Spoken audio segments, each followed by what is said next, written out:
আসসালামু আলাইকুম রহমতুল্লাহি ওয়া বারাকাতুহু। আজকে পঞ্চম শ্রেণীর অনুশীলনী 6-এর খ 63 পৃষ্ঠার ভগ্নাংশের গুণ অঙ্কগুলোর সমাধান করব। তো 1 নং প্রশ্নের সমাধান করব। তো একে আছে হিসাব করো। তো একের 1 নং প্রশ্নটি আছে উপরে 2 নিচে 3 গুণ 4। তো এখানে মাঝখানে একটা দাগ, উপরে একটা সংখ্যা থাকবে, নিচে একটা সংখ্যা থাকবে। এই ধরনের সংখ্যা থাকলে সেটা হচ্ছে ভগ্নাংশ।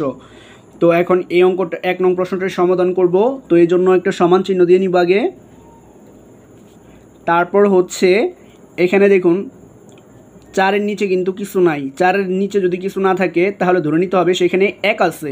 তো 4-এর নিচে 1 আছে, তাহলে হচ্ছে 4টা উপরের সংখ্যা আর এখানে 2টা হচ্ছে উপরের সংখ্যা, আর নিচে আছে 3। আর এখানে যেহেতু 4-এর নিচে কিছু নাই তার মানে এখানে 1 আছে। তো এই নিচের সংখ্যা দিয়ে উপরের সংখ্যাটাকে কাটাকাটি করা যায়, অর্থাৎ ভাগ করা যায়, অথবা কোনাকুনিও আপনারা ভাগ করতে পারবেন। কিন্তু উপর যদি ভাগ না যায় তাহলে কি করব, উপরের সংখ্যা গুণ দিয়ে দিব আর নিচের সংখ্যা গুণ দিয়ে দিব। এখানে দেখুন 3 আছে, 3 দিয়ে কিন্তু 3টা হচ্ছে নিচের সংখ্যা আর 2টা হচ্ছে উপরের সংখ্যা। তো 3 দিয়ে বা 2 দিয়ে কিন্তু এটা ভাগ যায় না, আবার 3 দিয়ে কিন্তু 4কেও ভাগ যাবে না। তো এভাবেও কাটতে পারবো, আবার এইভাবেও কাটতে পারবো। যেহেতু ভাগ যায় না তাহলে কি করব, উপরের সংখ্যাগুলো গুণ দিয়ে দিব, যেহেতু মাঝখানে গুণ চিহ্ন আছে। তাহলে হচ্ছে একটা দাগ দিয়ে দিব আগে, যেহেতু আগে দাগ ছিল একটা দাগ দিছি। এখন 4টা হচ্ছে উপরের সংখ্যা, 2টা হচ্ছে উপরের সংখ্যা। তো 4 আর 2 গুণ দিলে হয় 4 দুগুণে 8, আর নিচে ছিল 3, আর এখানে যেহেতু নাই তো 1 ধরলেও হয়, না ধরলেও হয়, 1 আছে নিচে। তো 3 অক্ষে 3। এখন দেখুন এখানে কিন্তু নিচের সংখ্যা ছোট আর উপরের সংখ্যা বড়। তো নিচের সংখ্যা ছোট হইলে সেটা হচ্ছে অপ্রকৃত ভগ্নাংশ। তো অপ্রকৃত ভগ্নাংশ হইলে সেটাকে মিশ্র বানাইতে হয়। এখন বানাইতে হয় কিভাবে, এই 3 দিয়ে 8কে ভাগ দিবেন। তো 3 দিয়ে এখন 8কে ভাগ দিব।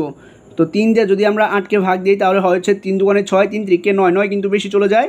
তো 3 দুগুণে হবে হচ্ছে 6। এখন 8 থেকে 6 বাদ দিলে 2। তো ভাগফল 2, ভাগশেষও পাইছি 2।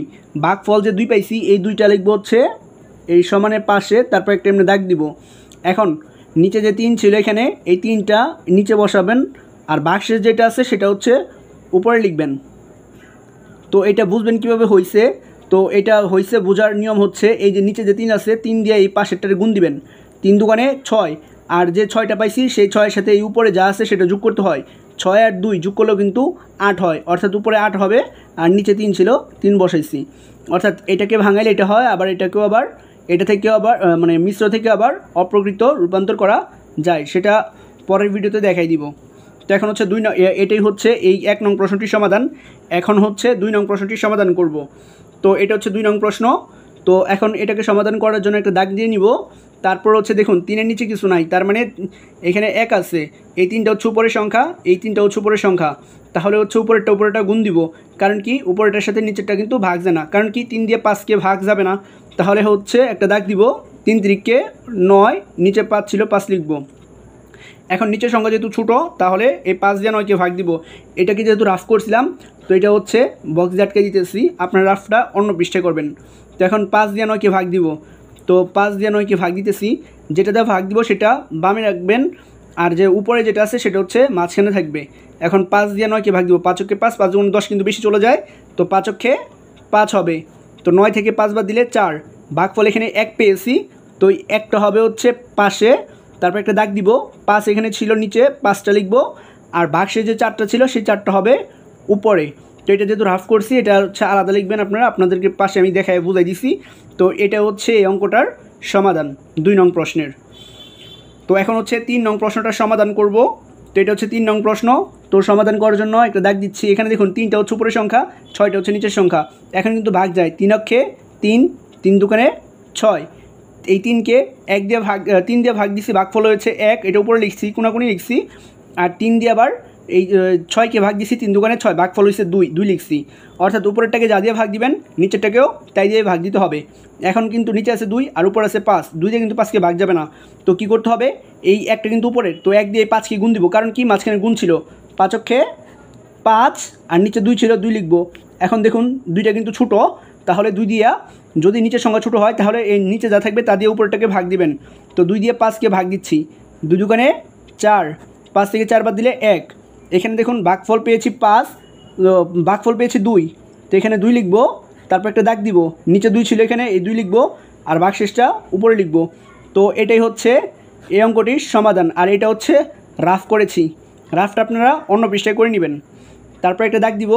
এখন দেখুন উপরে আছে 9, নিচে আছে 6, এটা কিন্তু একই সংখ্যাতে ভাগ যায়, 3 দিয়ে কিন্তু ভাগ যাচ্ছে। তো 3 দুগুণে 6, ভাগফল 2, আবার 3 দিয়ে কিন্তু 9কে ভাগ যায়, 3 3কে 9।